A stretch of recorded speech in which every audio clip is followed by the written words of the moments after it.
Trabaja. Lo que vamos a leer hoy, que es el capítulo 3, para los que no conocen, es del segundo libro de Joel, que es este, Hacia la Nueva Alianza, y trae un comentario atrás donde cuando se presentó el primer libro, el Papa Francisco lo recibe a Joel, y acá dice que, bueno, que ponen palabras lindas. Dice, Dos Caminos fue considerado por el Papa Francisco como el texto importante para el desarrollo del diálogo teológico judeo-cristiano. Pero lo que el Papa le dijo, me parece usted un atrevido, o siga así de atrevido. Así fue Joel, ¿no? Las palabras, ¿cómo han sido? ¿Es algo parecido o no? A ver, conéctate y comentanos. ¿Qué te dijo el Papa en realidad? Porque acá está todo bien decorado, pero me parece que el Papa no ha dicho eso.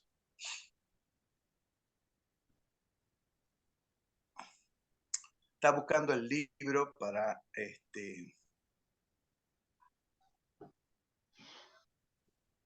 No, el Papa le dijo, usted es un atrevido. Una cosa así le he dicho.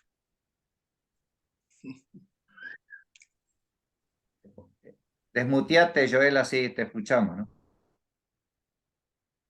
No me refiero a eso.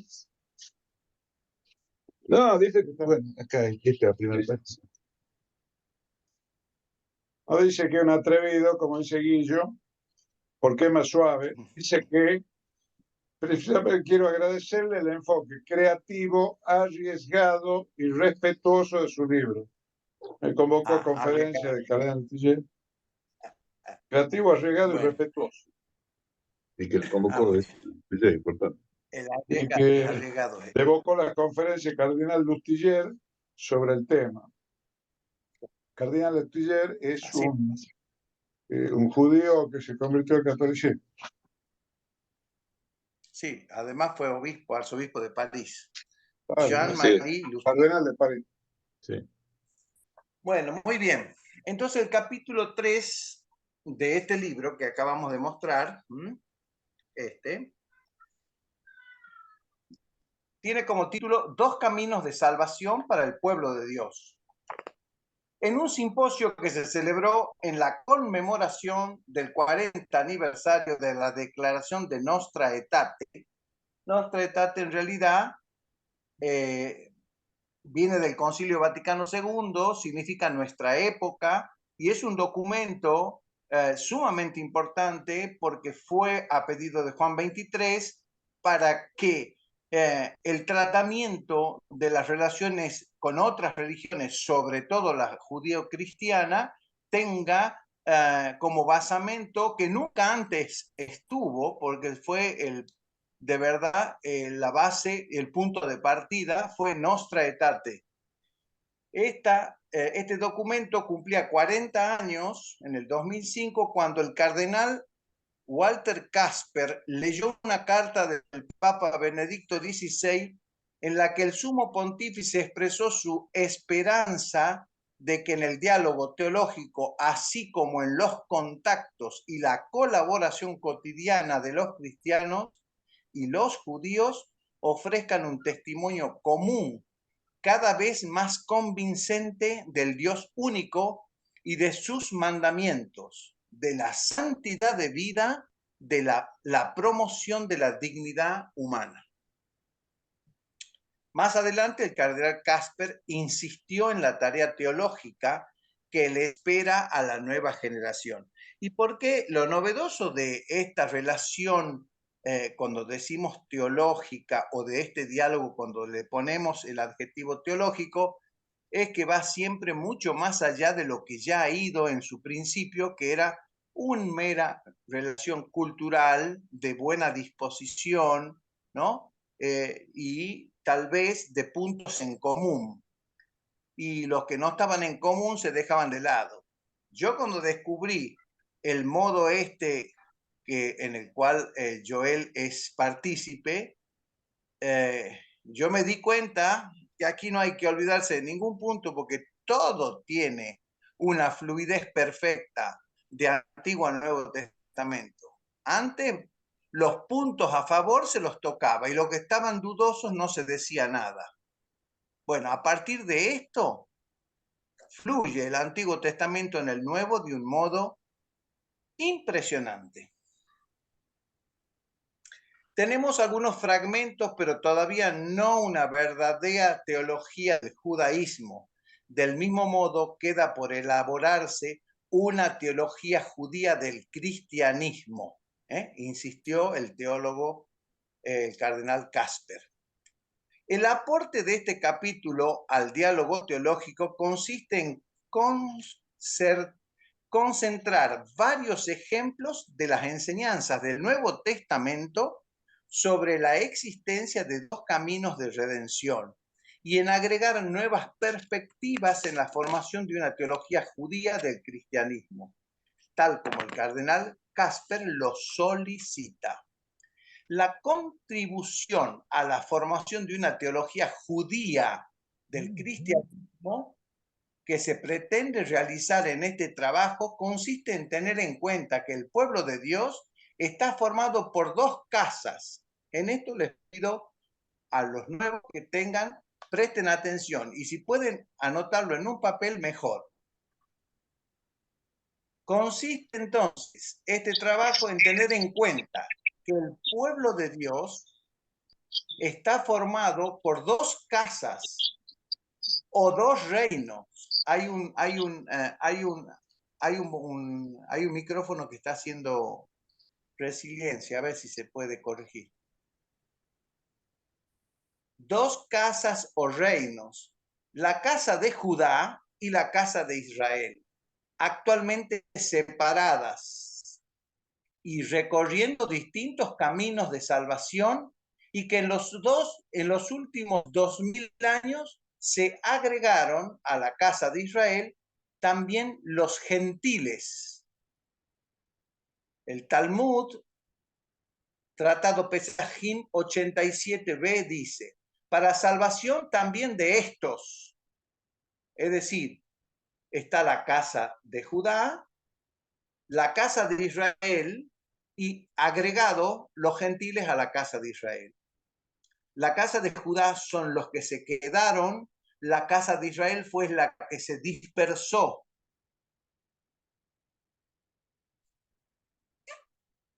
Con otras palabras, se va a tratar de hacer un aporte a los temas propuestos por Casper en el marco del diálogo teológico, tocar un aspecto de nuestra visión judía del cristianismo basado en una interpretación del Nuevo Testamento, visión que pretende ser sobre este tema más coherente que las expuestas hasta ahora.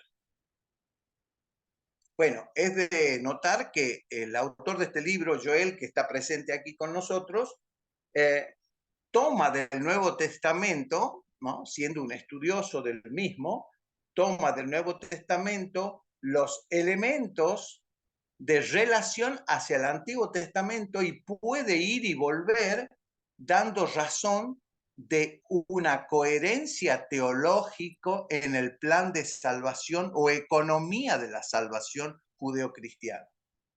Desde los comienzos mismos del cristianismo, dice Joel, los padres de la iglesia provenientes del paganismo interpretaron el Nuevo Testamento, esto es interesante, en clave de dos. Es decir, dividieron los destinatarios del mensaje de redención en solo dos grupos, los judíos y los gentiles. Se insiste, la iglesia interpretó Mateo 15:24 que dice, respondió él, hablando de Jesús, no he sido enviado más que a las ovejas perdidas de la casa de Israel, en sentido de que su objetivo eran los judíos y que en una segunda etapa los gentiles. Sin embargo, se repite el texto en Mateo, es muy claro. La misión de Jesús está dirigida a la casa de Israel, o sea, a las 10 tribus perdidas de la casa de Israel. En pocas palabras, Jesús viene por aquella dispersión de su pueblo que estaba en un estado de pecado o en un estado deliberadamente de, no digamos traición, pero sí se fueron con otros dioses. La mayoría se dispersaron con otros dioses. Necesitaba la presencia del Cordero que viniese a solucionar, a redimir esa situación. No he sido enviado más que a las ovejas perdidas de la casa de Israel, en el sentido de que su objetivo eran los judíos y en una segunda etapa los gentiles. Sin embargo, el texto de Mateo es muy claro. Jesús está dirigido a la casa de Israel, o sea, a las 10 tribus perdidas de la casa de Israel. Indudablemente, sin la recuperación de esta parte vital del pueblo, no puede haber salvación ni para los judíos ni para el resto del mundo, como lo atestiguan no solo el Antiguo Testamento y la tradición judía, en Ezequiel 37:15, en Jeremías 3:17-18, en Zacarías 10:38, sino también el Nuevo Testamento, Juan 10, Lucas 15, Romano 11. O sea que la salvación es para las 12 tribus y no para algunas en particular. El Nuevo Testamento es coherente con esta concepción. Dice, tenía la Jerusalén celeste un muro grande y alto, dice en el Apocalipsis, con 12 puertas y en las puertas 12 ángeles y los nombres inscriptos que son de las 12 tribus de los hijos de Israel. Otra, Apocalipsis. Y oí el número de los sellados, 144,000 sellados de todas las tribus de los hijos de Israel. Apocalipsis 7:4. Otra, en Santiago. Santiago, siervo de Dios y del Señor Jesucristo, a las 12 tribus que están en la dispersión. Salud, los saluda. Santiago 1:1. Otra, en Romanos. Ni por ser descendiente de Abraham son todos hijos, sino en Isaac te será llamada descendencia, sino los que son hijos según la promesa son contados como descendientes. Romanos 9:7. Como está escrito, a Jacob amé y más a Esaú aborrecí. Malaquías 1:2-3. Que se repite en Romanos 9:13. Aunque ambas partes del pueblo de Israel recorren caminos diferentes, no nos olvidemos que pueblo de Israel somos todos. Las casas se dividen en las casas de Judá y la casa de Israel. De verdad que confunde cuando a la casa de Israel y el pueblo de Israel se repite el mismo nombre. Podría haberse llamado de otro modo, pero bueno, es el pueblo de Israel, somos todos. Dividamos por la mitad eso. Unos son la casa de Judá y otras son la casa de Israel. La casa de Judá son los que se quedaron, los judíos propiamente dicho, y la diáspora y los que se fueron en esa huida o salida, son el resto de las 10 tribus que se llama casa de Israel. Aunque ambas partes del pueblo de Israel recorren caminos diferentes, no se van a explicar en este contexto las porqués de esa diferencia de caminos de salvación a fin de alcanzar el mismo objetivo de redención. solamente se van a notar que en el Nuevo Testamento expone claramente estos dos caminos. Como se hizo notar, una de las soluciones para la comprensión de la existencia de los dos caminos consiste en leer el Nuevo Testamento en clave de 3. Esta es una de las primicias de esto. El Nuevo Testamento en clave de 3, o sea, se está hablando acerca de 3 grupos muy bien definidos que constituyen elementos claves para una comprensión más correcta del Nuevo Testamento. Algunos hitos históricos pueden ayudarnos a comprender mejor los dos caminos de salvación. El comienzo del reinado del rey David, 1000 años antes de Cristo, comienzo del reinado de Salomón, 960 años antes, comienzo del reinado del rey Roboam, 920 a 913 antes de Cristo, el cisma, 922, y el exilio de Israel. Cuando digo Israel, es la casa de Israel que parte al exilio.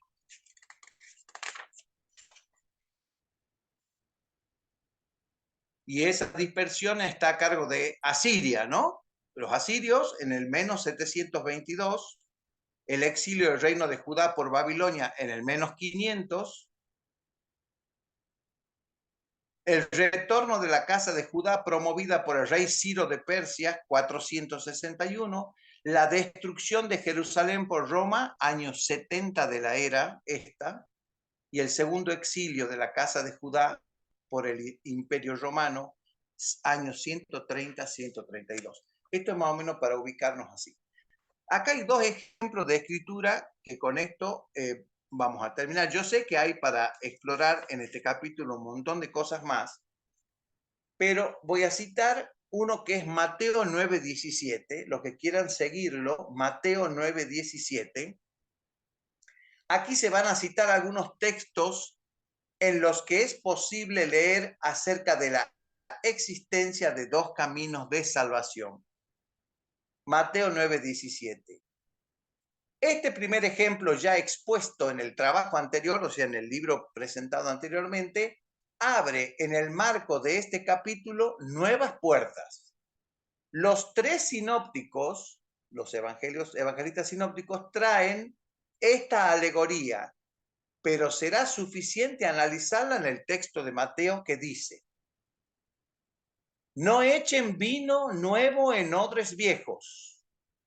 De otra manera, los odres se rompen y el vino se derrama y los odres se pierden. Pero echen el vino nuevo en odres nuevos y lo uno y lo otro se conservan juntamente. Mateo 9:17, Marcos 2:22 y Lucas 5:37 como sinópticos. Según la tradición cristiana, el vino nuevo representaría al Nuevo Testamento. Así se tiene que esta oposición entre el viejo y el nuevo aluden probablemente a la antigua alianza opuesta a la nueva. Según otra opinión, el vino de esta figura, Marcos 2:22, representa obviamente al Evangelio. Ahora bien, si el vino nuevo representa al Nuevo Testamento, obviamente el Antiguo Testamento está representado por el Viejo. Y los odres representan a su vez los receptáculos de los vinos. Ciertamente, el recipiente del vino viejo son los judíos y el judaísmo, y el recipiente del vino nuevo serían los gentiles y el cristianismo. Esta cita está enseñando que está prohibido poner vinos nuevos en los receptáculos viejos. Es decir, poner el Nuevo Testamento, la salvación por la confesión de fe de Romanos 10:9, en los judíos y en el judaísmo. Préstese atención a que en ninguno de los sinópticos se prohíbe echar vino viejo en odres nuevos. O sea, poner el Antiguo Testamento en el cristianismo. Y esto es realmente lo que también ocurre. Por otro lado, cualquier intento de poner vino nuevo en odres viejos significa no solo la perdición del judaísmo, porque se perdería el odre, y de los judíos, sino también la perdición del vino nuevo que se derrama. El Nuevo Testamento, es decir, que se perdería el instrumento de salvación de los gentiles, lo que significa también la pérdida de esto en última instancia. Este texto de Mateo y los paralelos vienen a confirmar la obligación de la iglesia de cuidar no solo el vino viejo, o sea, el Antiguo Testamento, sino también los odres viejos, o sea, los judíos y el judaísmo, que lo contienen, y también la de reconocer doctrinalmente la necesidad de dos caminos de redención, uno a través del cumplimiento de la ley del Sinaí y la otra a través de la fe de Jesucristo. Desde esta perspectiva se puede también comprender mejor la declaración de Jesús en el Evangelio Juan 4:22 cuando dice: la salvación está, es de o viene de en los judíos, es decir, si los judíos se pierden, desaparece al mismo tiempo la salvación de los gentiles. Y agregaría yo a decir de Joel, si se pierde la salvación de los cristianos, queda incompleta la salvación de los judíos.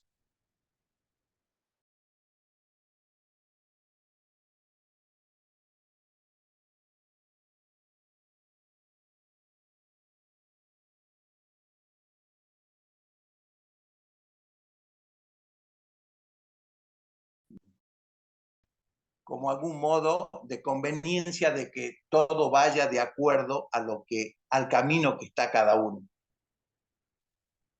Bien, con ese ejemplo me quedarían varios ejemplos que no vamos a nombrar porque se hace muy largo. Viene la circuncisión de Timoteo, Hechos 16, 1-3,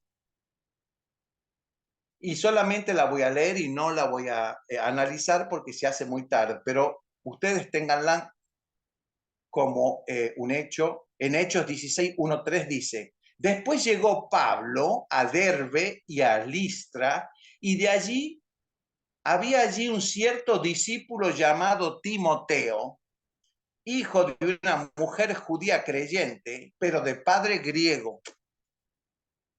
Y daban buen testimonio de él los hermanos que estaban en Listra y en Iconio. Quiso Pablo que éste fuese con él, y tomándole le circuncidó por causa de los judíos que había en aquellos lugares, porque todos sabían que su padre era griego. El análisis de esto es interesantísimo, porque siendo madre judía, Pablo le respeta su origen, le respeta su origen. Ante todo es importante tener en cuenta que el judaísmo se transmite por la madre, o sea que Timoteo era judío de nacimiento y de acuerdo a la ley mosaica debía ser circuncidado, que es lo que Pablo hace sin ningún problema. Bueno, de ahí sigue todo un comentario interesantísimo que pasará para la próxima, porque este capítulo 3 nos va a dar seguramente otro encuentro y otro encuentro más en algún momento. Bueno, muy bien. Hasta ahí llego y todas las preguntas que tengan, el autor del libro se las va a contestar, yo no. Joel Benari. Bueno, muy bien. Adelante.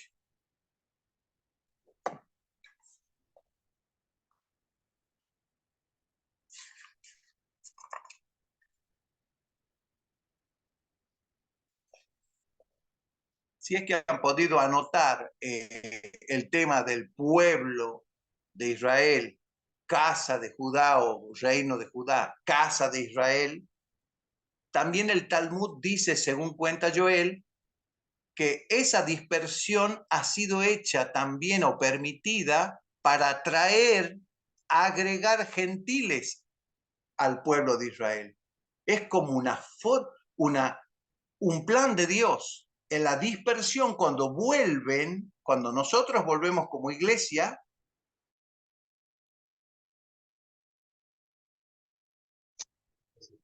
No, está mal, Guillo, te dijo de entrada que está mal él. Se le corta el sonido. Sí, sí, se le corta. ¿A mí? Se corta el micrófono, cortame el micrófono. Bueno, entonces quedan todos ahí. Los que quieran participar con alguna pregunta, con alguna confirmación, o si Dios les ha dado luz con esto para entender un poco más, o les ha quedado, Dios quiera que haya quedado un montón de incógnitas que permitan ir más lejos en algún otro momento. Gracias. Ahí Cristina Egues pregunta cuál es el camino de salvación de los judíos, si querés contestar, o Joel. A ver, Joel. Concretamente, ahí está. Bueno, para hacerlo bien cortito, la misión de Jesús es buscar a las ovejas perdidas de la casa de Israel, es decir, las 10 tribus perdidas, y agregar, y a través de ello también agregar gentiles a Israel, que no pertenecen a ninguna de las dos casas, ni de Israel, ni de Judá, y agregar gentiles a Israel. Esa es su misión, ser luz del mundo. La pregunta era ¿por qué los judíos no? No, ¿cuál es el ¿Cómo? camino de salvación de los judíos? El camino de salvación de los judíos es la ley mosaica, ¿no? El cumplimiento de la ley de Moisés, que esa no lo ha perdido. Cuando la casa de Israel peca y se pierde entre las naciones, queda desligada de la ley de Moisés y no puede volver, digamos, al pueblo de Dios o al seno de Dios a través de la ley mosaica, porque no tuvo condiciones de cumplirlas tampoco. Recibió carta de repudio de Dios y por ley no puede volver, porque esa es la ley del repudio de una mujer que fornifica con otro, es decir, se dedicó a la idolatría en este caso. Tiene prohibido su vuelta a su marido original. Pero Dios es grande y puede traerla por un camino diferente, que es un camino de gracia. Es decir, a través del sacrificio de su hijo, que se sacrifican porque no trae gratuitamente. Alguien tiene que pagar por eso, es un sacrificio que hay que hacer. Y a través de eso se abre el nuevo camino de salvación para los no judíos, que está dividido en dos partes: la casa de Israel y los gentiles que se van a agregar, como dice el Talmud. Es decir, que también es tradición judía. Es decir, no solamente, es decir, tú no dices nada que no esté dentro de la tradición judía, ni Pablo, ni nadie. El Nuevo Testamento es muy coherente con la tradición judía. Con el Antiguo Testamento. Con la tradición judía y con el Antiguo Testamento, por supuesto. No sé si está hasta acá más o menos clarito. Gracias. Bueno, Más o bien. menos clarito. Guillo dice que si se pierde la salvación de los cristianos, creo que dijo, queda incompleta la salvación de los judíos. Eso no entiendo por qué. Claro. Es decir, o nos salvamos todos, por las salvaciones para las 12 tribus del pueblo de Israel, los gentiles que se agregan, o si falta una de las partes, salva la otra tampoco.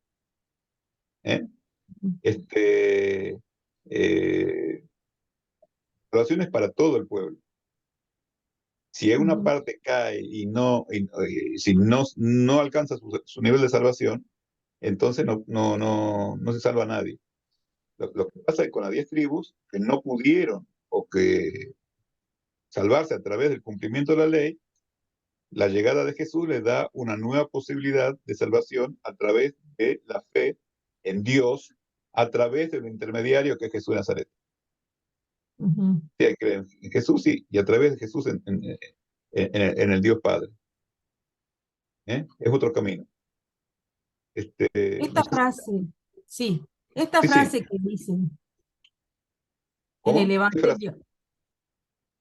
La frase que dice en el Evangelio que no se puede poner vino nuevo En odres viejos. en odres viejos. Sí. Soy ignorante en esto, ¿no? Pero ¿qué pasa con los cristianos que son bautizados, por ejemplo, en la Iglesia Católica, y después se bautizan con los judíos en el judaísmo? Miren, mira, yo no soy rabino y no quiero entrar en este tipo de detalles, Ujú, porque ya es entrar en otro tipo, salirse un poco del tema. ujú, Este, eh, las conversiones no son recomendables para ninguna de las dos partes. Lo que sí es ujú, importante es que las dos partes tienen que colaborar en el plan de redención de Dios, ujú, reconociéndose como, este, Parte eh, de la misma cosa. como parte del mismo plan divino y del mismo pueblo de Dios, pero cada uno en su camino. Eh, ujú, eh, Pablo dice, creo que en Gálatas, este, y no lo recomienda justamente, el que se circuncida está obligado a cumplir toda la ley. Cristo no decide de nada, de la gracia habéis caído, eso está en Gálatas 5, si no me equivoco. Entonces, eh, está el camino de la circuncisión, el camino que A los judíos. es que para los gentiles, sí, para los judíos el camino de circuncisión, y para los gentiles un camino a través de la fe en Jesús, que no tendría que no hay que circuncidarse, y en la práctica pasa eso, con excepciones, que no quiero entrar ahí, ujú, pero en principio son dos caminos por el momento. Al final ujú, va a haber una nueva alianza de Jeremías 31:31, ¿no? Este, no, que no sabemos en qué consiste, pero va a ser con la casa de Israel y con la casa de Judá una nueva alianza, que todavía no se ha realizado, esperemos que sea pronto, no sabemos de qué se trata, pero se habla de esa nueva alianza. El único lugar del Antiguo Testamento que se habla de nueva alianza es en Jeremías 31:31. Y no se sabe bien, y con las dos casas. ujú. Ahora, Gracias, Joel. por ¿Alguien más?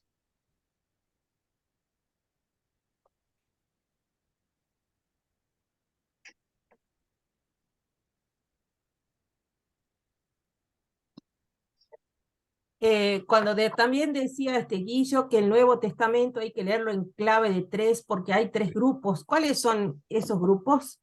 bueno, tenemos la casa de Judá, muy Los bien, judíos. perfecto, Los que judíos. son los judíos, la casa de Israel, que son los gentiles que vienen de la casa de Israel y los Sí, gentiles que se agregan. ¿Eh? ajá. A ver, esos tres grupos están claramente mencionados en Juan 10, cuando Ujú, Jesús dice, mis ovejas, oye mi voz y me siguen. ¿Cuáles son mis ovejas? La casa de Israel. Jesús dice, no he sido enviado, sino únicamente a buscar a las ovejas perdidas de la casa de Israel. Son mis ovejas, dice Jesús. Después dice, tengo otras ovejas que no son de este redil, ¿m? Se agregarán que los se van a gentiles. agregar, que serían los gentiles, ¿eh? Y a los judíos, ¿qué les dice? Ustedes no oyen mi voz porque no sois de mis ovejas, pero son ovejas.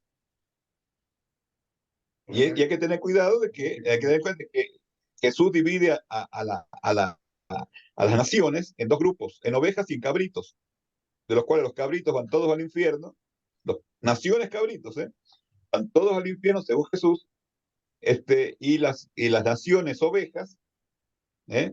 Van todos al paraíso, pero las naciones ovejas están divididas en tres grupos, ¿eh?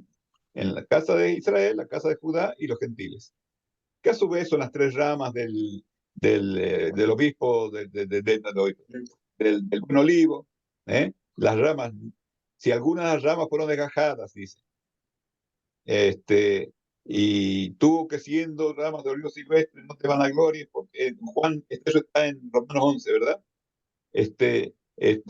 Porque si Dios dejó a las ramas originales, también va a poder injertar también en las ramas originales son la casa de Israel. Van a Dios vos que sos ramas biosilvestres, que son los gentiles. Y las ramas dice que quedan, porque dice algunas de las ramas, no dicen todas las ramas. Y esos son los judíos que quedan siempre. Son las tres partes de vuelta. Siempre son tres partes. Y todas tienen la misma, como dice la iglesia, la israelítica dignitas, ¿no? Igualmente en eso. ¿La en qué, perdón? la dignidad israelita, de ser parte de Israel. Gracias, Joel. Ahí dice Viviana que Dios mediante va a estar en Israel en octubre. Bueno, Bienvenida. bienvenida. Gracias. Nora y Pedro, que son también más nuevos de grupo, ¿quisieran opinar así sobre lo que si les suena novedoso o algo raro esto?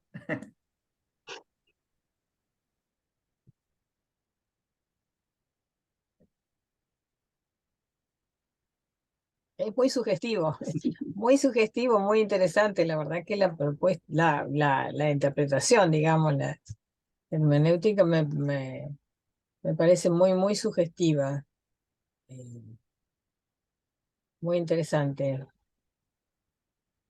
Es decir, ese trabajo de hacer una interrelación y a la vez, no, me gustó, me gusta mucho, ¿no? El enfoque, y bueno, por supuesto, cada uno, pero esto porque hay mucho trabajo sobre el Nuevo Testamento, entonces me parece que eso es muy, a título personal, ¿no? Me parece muy valioso que no nos pongamos la discusión solo en el antiguo o solo en el nuevo, sino este trabajo de interrelación y de pensar, bueno, eso, que el mismo Dios es el mismo Dios, ¿no?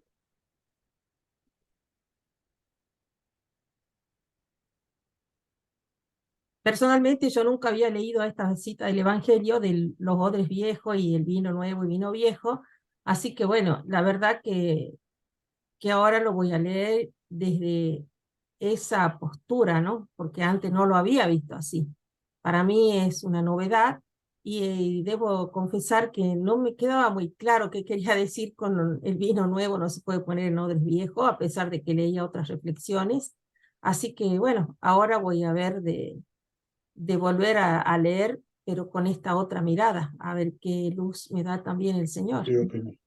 Sí, te quiero aclarar de que en el trabajo no quise exagerar, poner un libro para que no ser demasiado engorroso, demasiado, solamente creo que 18 o 19 ejemplos de dos caminos. El asunto de los vinos viejos, no viejos, es un ejemplo, pero tenés otros muchísimos ejemplos más sobre la existencia de los dos caminos que están en el capítulo que estaba el libro Guillo leyendo. Hasta ahí nomás.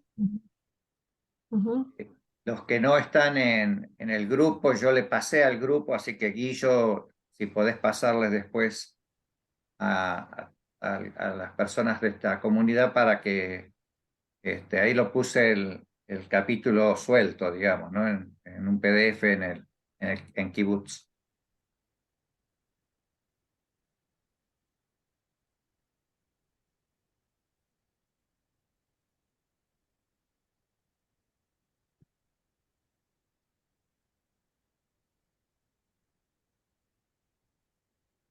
Marcelo, ¿algo para enriquecer? Ahí te tengo que autorizar, ¿cierto?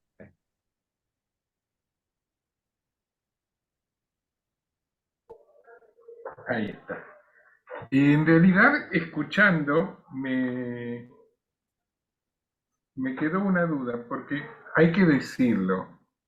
Es válido el comentario de Nora de que es una interpretación personal, subjetiva, que ha hecho Joel, es cierto. Sobre todo en el comienzo, que estaba muy solo, hoy de a poquito somos un grupo más grande, entonces ya deja de ser algo solamente personal para pasar a ser algo que se verá con el tiempo si sirve para un cambio de paradigma interpretativo o no. Eso se verá en el tiempo.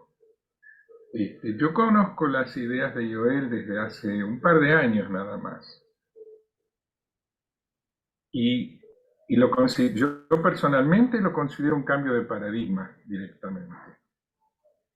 Porque es muy sólido, porque tiene hoy, bueno, en esta charla se ha mencionado una pincelada, pero hay mucho más. Y es todo bastante coherente. Y al mismo tiempo que digo esto, también digo, a mí lo voy escuchando y me van despertando dudas y preguntas. Pero yo quisiera preguntarle a Joel algo que no sé, y que es lo siguiente. En la época en la que San Pablo decide circuncidar a ese niño hijo de padre griego y madre judía, ¿ya era la halajá que la identidad judía se transmite por línea materna? ¿Ya estaba establecido ese punto? Pregunto porque desconozco, porque ha ido variando. Yo sé que en la época de los patriarcas la pertenencia era más bien por línea paterna y que en algún momento, puede que en el exilio babilonio, no estoy seguro, cambió a la transmisión por línea materna. Pero ya estaba claramente establecido eso en la época de Jesús. Esa es mi pregunta. Por ahí es muy técnico, parece un detalle, pero bueno, como dije, este es un cambio de paradigma, entonces a medida que uno se va adentrando, va descubriendo cuestiones que por ahí de entrada no parecían tan importantes. Esa es la pregunta.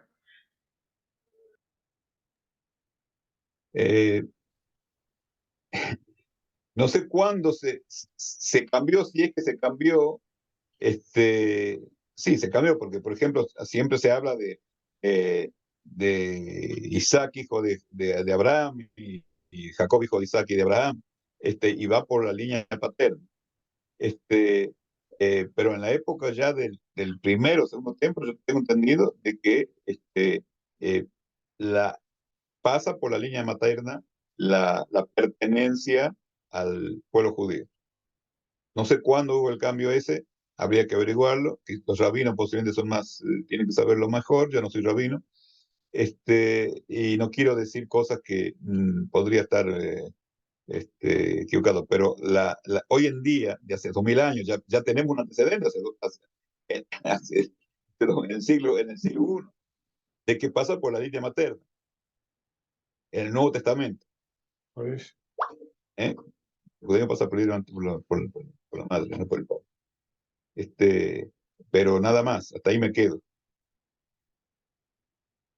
¿Cuándo hubo el cambio? No sé. Teresita quiere decir algo.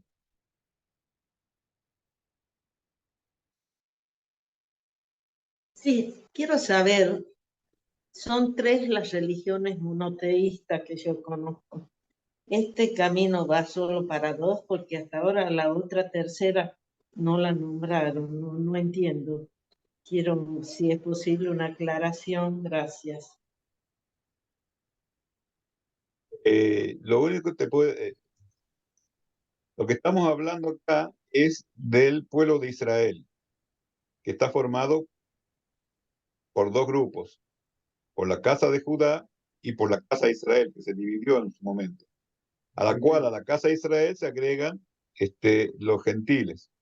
Hoy en día no se puede saber si un cristiano pertenece genéticamente o espiritualmente hablando a la casa de Israel o viene del gentilismo. Pero no es importante tampoco eso, no es relevante. Este, eh, eh,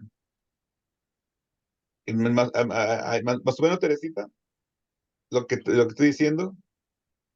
Sí, Ahora, no me refería, como siempre hablamos nada más que de los cristianos y de los judíos. perdón, vos decís, ¿por qué no Y como son tres las religiones monoteístas, quería saber si iba incluido también los musulmanes.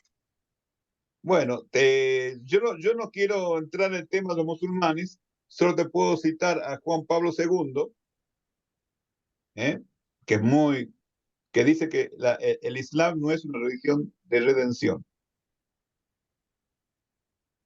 Eso es una interpretación de Juan Pablo II. Ahora, si es así o no es así, yo no conozco, es decir, he estudiado el Islam, lo he leído, el Corán, pero no me considero autorizado para juzgar al Islam en ese sentido. ¿Eh? Y no quiero hablar porque no me considero autorizado. Gabriel está pidiendo la palabra. Bien, Muriel, ¿no? Sí, Teresa y a todos. Los gentiles, yo lo leí en Mateos, si quieren abran la Biblia, las Escrituras, en Mateo 20:19. eh, es cuando ya lo tomaban a Jesús y lo iban a empalar, ¿no? Entonces, dice así: He aquí subimos a Jerusalén y el Hijo del Hombre, él cuenta lo que le va a pasar, dice, y el Hijo del Hombre será entregado a los principales sacerdotes y a los escribas, y le condenarán a muerte, y le entregarán a los gentiles para que lo escarnezcan, le azoten y le crucifiquen, mas al tercer día resucitará. Él les estaba diciendo lo que le iba a pasar, ¿no? A sus discípulos. Acá Mateo está contando. Bueno, justamente acá, en este versículo 19, se nota bien quiénes eran los gentiles. Eran los que estaban bajo el régimen romano en este caso, ¿sí? Y los estaba suministrando, o sea, actuaban, trabajaban para ellos. Esos son los gentiles, ¿sí? Lo azotaban, lo encarnecían y lo empalaban. Esos son, y acá está escrito en las escrituras. Así que esa es la clase de gente, cuando dicen gentiles, es la persona que está bajo dominio de alguien. Y hace el trabajo, cobra y le da un suministro. Así que justamente son ellos. Y justo era el Imperio Romano. Ahí le contesté a Teresa. Fabiana. Sí, buenas tardes, Joel. Dos preguntas serían. Una, ¿qué opinión tienen los rabinos sobre estos dos caminos? Y después, ¿cómo llega usted a establecer estos dos caminos? Si solamente por el, bueno, solamente entre comillas, ¿no? Por el estudio de todas las Sagradas Escrituras, o hay una inspiración divina.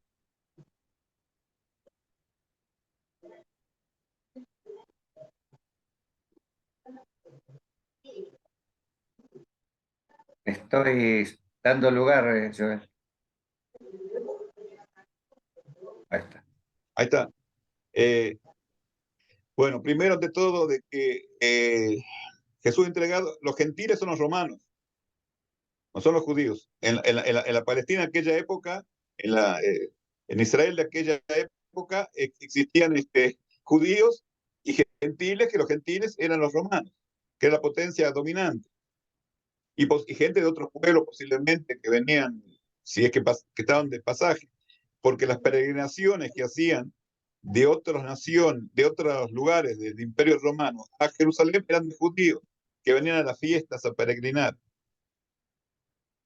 Así que cuando se habla de gentiles, se está hablando básicamente de los romanos en aquel momento. Hoy en día el término se expande a todos los no judíos, digamos así. ¿Qué más? ¿Qué otra cuestión había? Perdón, ¿qué preguntaste? ¿Preguntaste vos, Cristina? No, Muriel. Muriel. No, Fabiana era, Fabiana. Fabián. Joel, la pregunta era ¿qué opinión tienen los rabinos? Bueno, los rabinos tienen, los rabinos, bueno, a diferencia del catolicismo, que tiene una jerarquía, en la que está el Papa que determina qué es lo que es doctrina y qué no, qué es lo que la iglesia se identifica o no. En el judaísmo no tenés eso. Hay rabinos que han escuchado esto y que estarían de acuerdo de alguna manera. Y hay rabinos que no han escuchado y hay otros que hay diferentes tipos, distintos tipos de comunidades. Bueno, quizás Marcelo, que es mucho más experto en ese tema, te puede aclarar un poco más, echar un poco más de luz sobre esto. Pero hay distintas posiciones también dentro del rabino. No hay el rabinismo, digamos, no hay una jerarquía como en el catolicismo, ¿eh? Que está la infabilidad del Papa en algunos temas, Marcelo. Pero fuera de eso no. Marcelo. Joel, y la otra pregunta, ¿cómo llega a estos dos caminos? O sea, si era por el estudio de las Sagradas Escrituras o hay una inspiración divina también. Yo escuché de que el asunto de que Jesús viene a buscar ovejas perdidas a la casa de Israel, lo escuché de una persona. Cuando le insistí a esa persona de que trabaje el tema, no logró hacerlo. Y escribió cosas no coherentes, no sé dónde la sacó él o si viene de él. Entonces lo tomé yo hace muchísimos años y estoy trabajando con eso. Y por supuesto que tiene que haber un tipo de inspiración, porque yo no soy, no soy tan vivo para darme cuenta de todas las cosas estas, pero y gracias a Dios, y le agradezco a Dios todos los días de que me ha dado posibilidad de ocuparme de este tema, que lo veo cada vez más rico, más coherente, menos contradictorio, pero bueno, eso es una cosa que no solamente tiene que ser personal, sino de todos, ¿no? Si alguien, así como a mí me pinchó en su momento, espero que otras personas también se sientan tocadas y trabajen sobre el tema, ¿no? Y para eso estamos para dialogar también. ¿Está bien?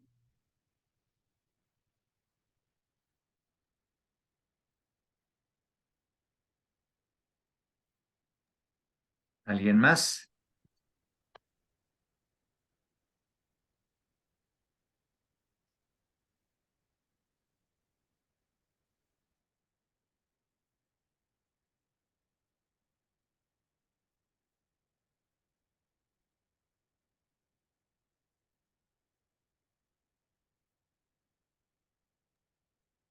Muriel quiere hablar. Ajá.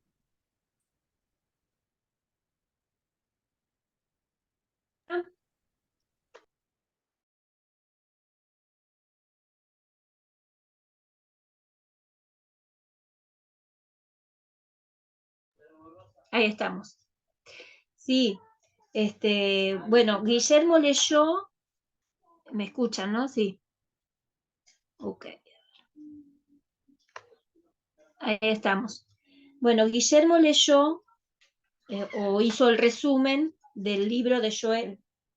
Y me gustó que Joel haya puesto a Mateo 9, el 9:17. Bueno, comienza la explicación de Jesús, le explicaba a los discípulos, porque en ese sector de Mateo, que es versículo 14, los discípulos le decían, ¿por qué nosotros y los fariseos ayunamos muchas veces y tus discípulos no ayunan? O sea, los discípulos de Juan Bautista y los fariseos ayunaban, porque ellos hacen las leyes mosaicas, ¿no? Y los tuyos no. Entonces Jesús les dice, ¿acaso pueden los que están de bodas tener luto entre tanto que el esposo está con ellos?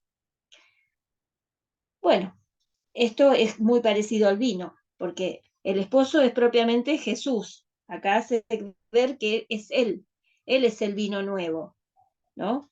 Y a los que son de Moisés ya tienen empapado todo, ya saben todo, y no pueden recibir algo diferente. Por eso va hacia la gente que no conoce de Jesús y está perdida. Por eso vino y lo mandó.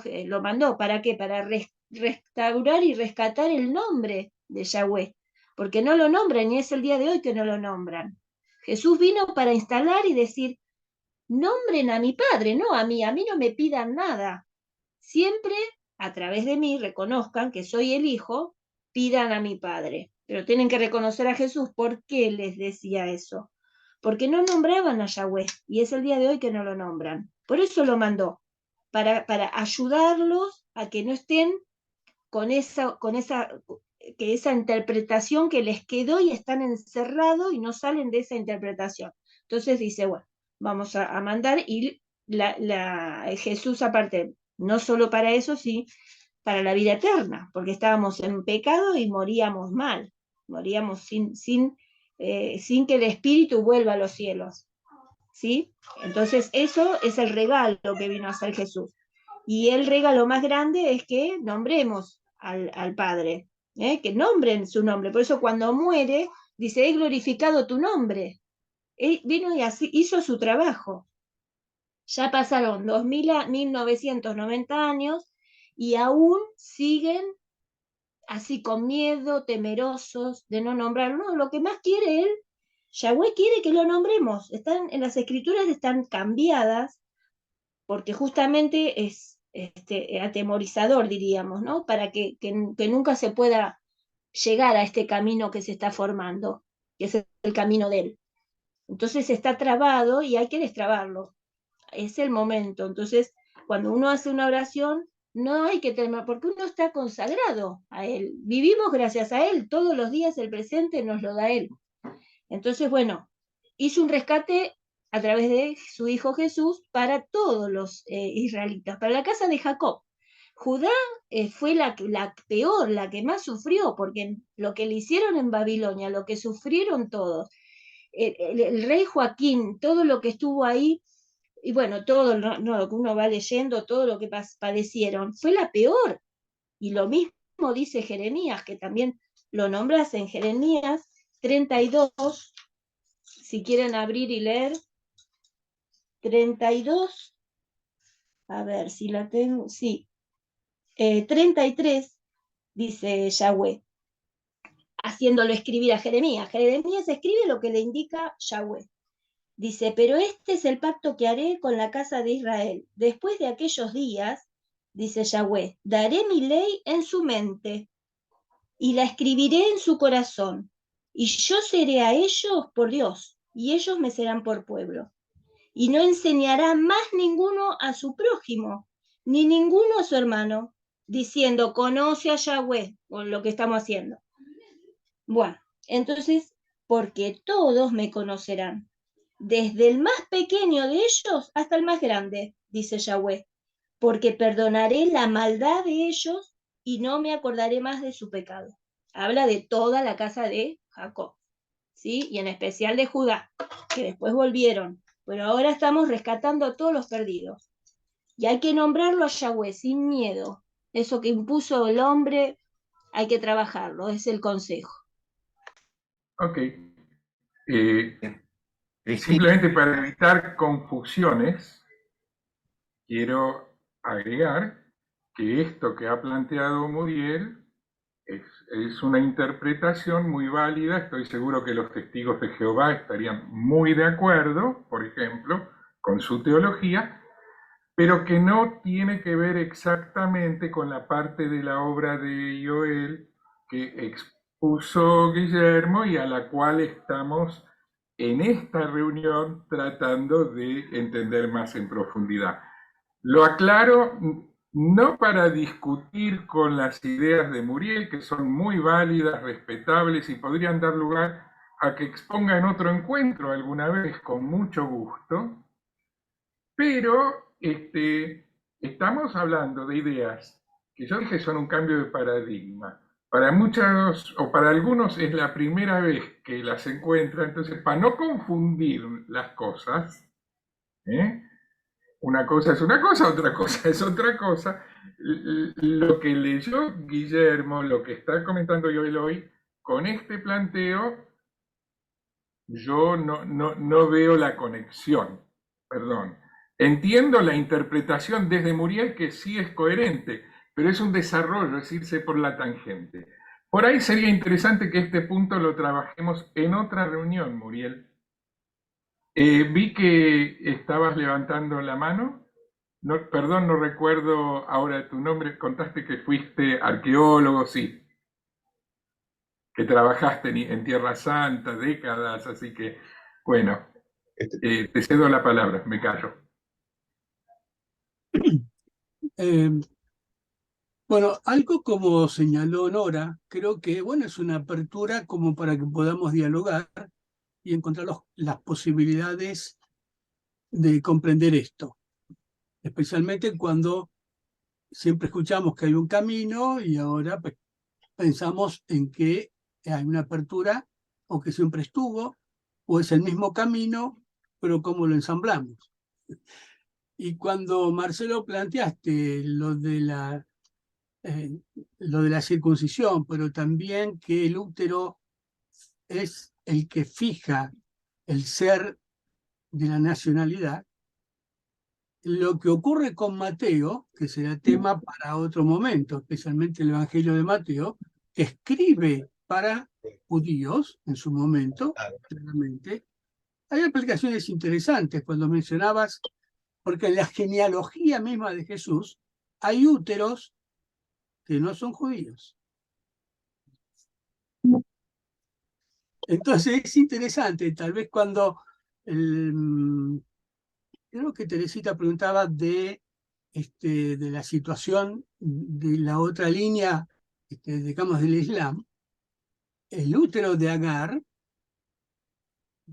es una situación muy particular, porque en realidad pertenece a esa familia, aunque es, como el otro día mencionaste, lo de Hammurabi, era interesante el entorno de lo que dice el mismo código, del cual se está nutriendo, en donde no habiendo hijo de esposa más querida o de útero más querido, puede heredar aquel hijo de la sierva más querida, pero no deja de ser una mujer que pertenecía también a ellos y fue desplazada. Es decir, hay cosas que podríamos relacionar, pero es interesante ir buscando las aperturas como para que podamos ir ensamblando esta propuesta o este posicionamiento de Joel en cuanto a lo que es tanto una hermenéutica como una exégesis,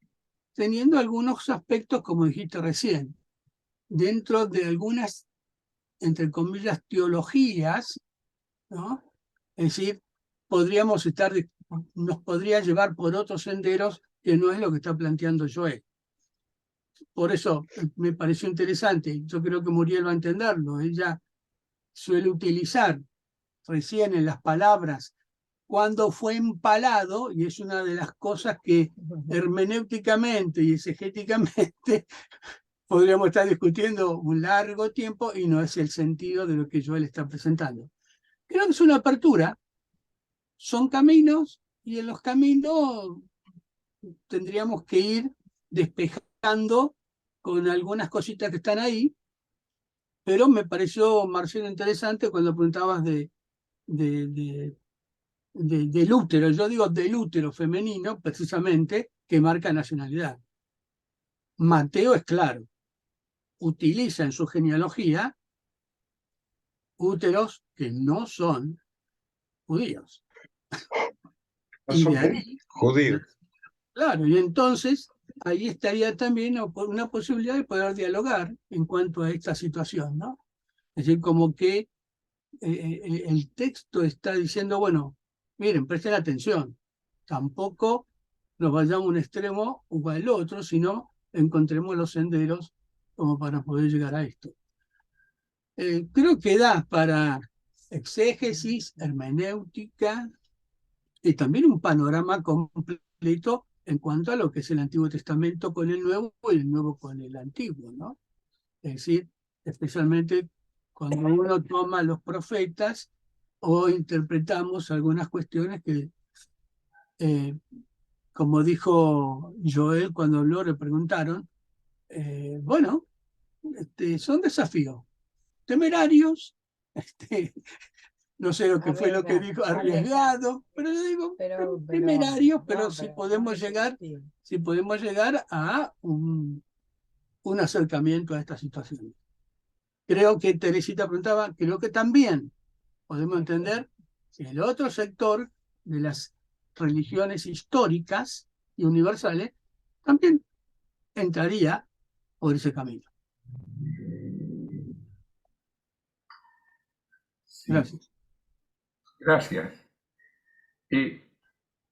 Hay un aspecto de lo que plantea Joel que va mucho más allá de ser una clave interpretativa y que tiene que ver con lo siguiente.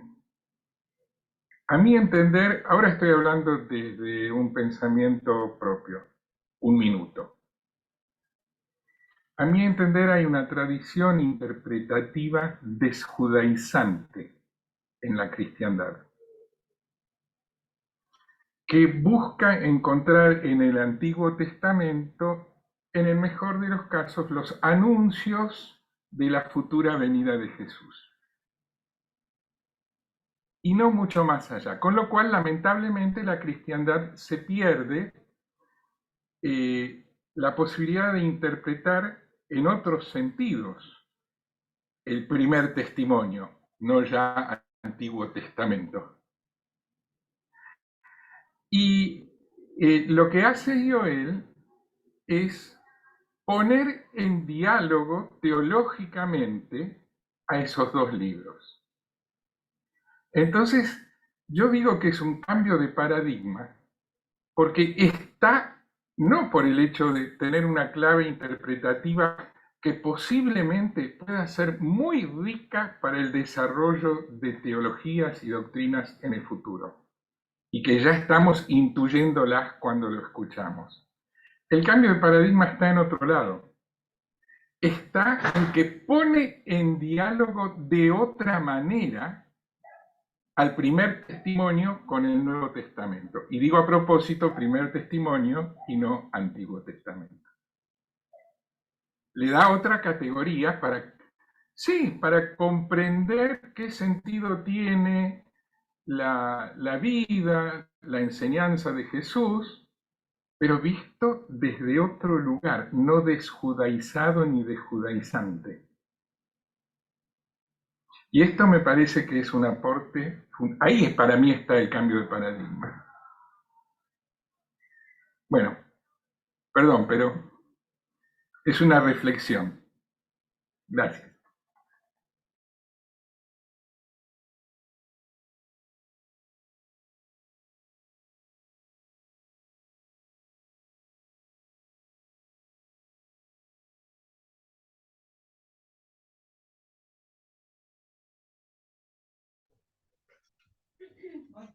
Sí, bueno, al pastor le quiero responder que si dije empalado, le estaba respondiendo a Teresita que no sabía que eran los gentiles.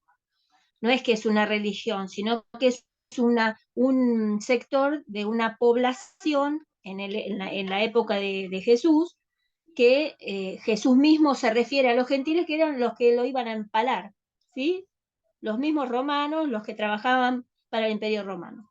Eso con respecto a lo empalado, que tiene mucho que ver porque tenía que explicar que eran los gentiles. Y con respecto a lo que comenta Marcelo, el nexo fundamental de los dos caminos que tienen, que es muy bien, dice Joel, y que es así, es Jesús, porque es el Hijo, por más que, o sea, uno dice, y ella tiene fe, cree, o sea, todo, uno va leyendo las antiguas escrituras, está todo el tiempo hablando de Jesús. Lo que pasa que no lo dice directamente. En un momento, bueno, lo nombra que va a ser de una virgen, Emanuel. Jesús se iba a llamar Emanuel, iba a ser Emanuel, pero Yahweh lo esconde de tal manera que le dice a José, le pondrá Jesús en el sueño, ¿sí? Los ángeles, el ángel Gabriel se presentó lo mismo. Bueno, el nexo fundamental entre estos dos caminos es Jesús, por eso es vino nuevo, porque él tiene todo lo de Moisés, es toda la ley mosaica, él sabe todo. Él es el principio y el fin en el Apocalipsis, lo pueden ver y lo pueden leer. Él estuvo con Elías, Juan Bautista estaba resucitado, era Elías, él estaba preparando el camino, e Isaías lo dice, ya lo dice 500 años antes de que venga Jesús. Yahweh le hace escribir y escribía lo que iba a suceder. Por eso el Antiguo Testamento para mí es hermosísimo. Y Jesús era todo él, todo el Antiguo. Y vino a salvar ¿de qué? De que se vayan por la tangente, como dice Marcelo, que yo me voy por la tangente. No, es un resumen que hago, porque me vienen muchas cosas y bueno, por ahí no me sé expresar bien. Que uno le brota. y cuando uno tiene conocimiento para ayudar, tiene que decirlo. Sería horrible que me lo coma y me lo quede yo sola, la verdad que sería horrible. Y bueno, y Elías era Juan Bautista y le preparó el camino. Y está todo en los nuevos evangelios. Y lo nuevo, los nuevos odres son la gente nueva. La gente nueva que si bien tiene toda la tradición, sigue siendo judía como Jesús. Porque él le hablaba a los judíos, a toda su casa, a todo el pueblo de Yahweh. Porque creación hubo mucho antes de Caín, que se encargaron. Lo dice bien, lo explica bien en el Génesis, que está escondida esa población, porque no interesa, a él le interesa a su pueblo, le hace escribir a Moisés cómo fue el principio, cómo fue todo su creación, pero había gente, ya había, porque Caín cuando es desterrado dice, ahora me van a matar, y ahí ya está, es una clave. Entonces ya había población justamente hecha por los demonios, o sea, los ángeles rebeldes o los que él le dio autoridad para que hagan, desarrollen. Y desarrollaron población muy inteligente.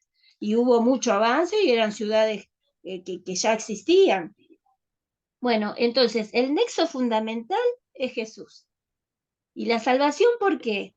Lo mandó para sacar, porque se arrepintió, no quiere el pecado, que mueran. Lo mando a mi hijo, lo mando para que nombren, que no se pierdan con los ídolos, las esculturas, las imágenes, los talismanes, no. Se me está yendo mi pueblo. Bueno, se enojó, los pasaron por penuria, ahora están todos desparramados, ahora nos tenemos que juntar. Y bueno, no vamos a entrar todos en la tierra de Israel, pero vamos a pasar, vamos a visitar, vamos a estar ahí en las fiestas principales, y después nos volvemos como nación. Y es eso lo que va a pasar, y lo que está pasando, porque de a poquito ya nos estamos acercando. Perdón. Guillermo, por favor. ¿Se fue? No, está ahí. No sé. ¿No podés? No se desmuteó. Desmuteate, Guillermo. No depende de mí, ¿eh? Sí, Ahora, yo ya permití que se haga, pero no sé por qué no. bueno, yo di un solo ejemplo en el capítulo 3 y hay, no sé si 12 ejemplos más. Yo voy a pasar el texto del capítulo 3 que me mandó Ángel. Yo lo voy a pasar, ustedes lo tienen a disposición, yo lo voy a pasar a los nuevos invitados para que puedan acceder a esa escritura, que es increíble la cantidad de textos relacionados con esta idea que acabamos de hablar, que se desvanece un poquito a veces, pero en un contexto de clave de 3, casa de Israel, casa de Judá y gentiles, hay 13, 14 referencias a la Santa Escritura. Sí, no sé cuántas. ¿Sí? ¿Sí, Joel? Nada, seguí nomás. Entonces, ese texto va a ir como elemento de trabajo, y en algún momento volveremos con el capítulo 3, en algún otro momento cuando nos permitan el programa que hay ya preestablecido para cada martes. Gracias a todos. Muy bien, ya se pasó el tiempo. Son casi las 8. No sé si hay alguien más que todavía quiere hacer una palabra. Ya están habilitados si alguno quiere decir. Si no, vamos a terminar en este momento.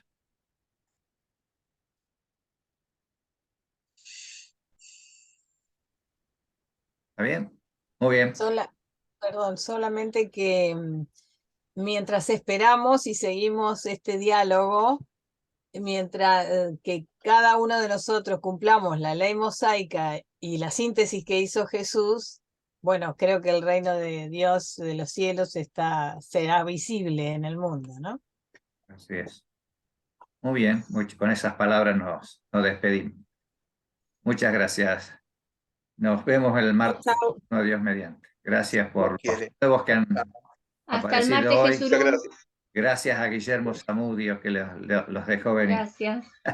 Gracias. Gracias a Joel que Gracias. compartió el libro. No, Gracias. no es personal. Pero